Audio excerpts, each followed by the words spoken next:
Hi అండి, అందరూ ఎలా ఉన్నారు? బాగున్నారా? ఈరోజు మనం రాగి చపాతీ అనేది చాలా సాఫ్ట్గా మెత్తగా ఎలా చేసుకోవాలో ఈ వీడియోలో చూసేద్దాం. ముందుగా ఒక మిక్సింగ్ బౌల్ తీసుకొని దీంట్లో 1 కప్పు వరకు రాగి పిండి తీసుకోండి. అదేవిధంగా ఒక పావు కప్పు వరకు గోధుమ పిండి తీసుకోండి.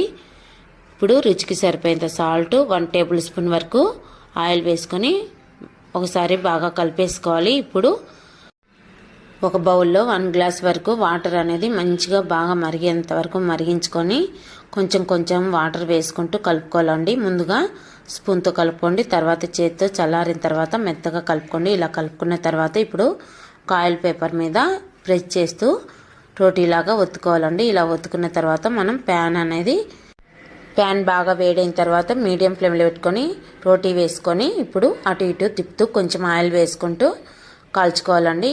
అంతేనండి, ఎంతో టేస్టీగా ఉండే రాగి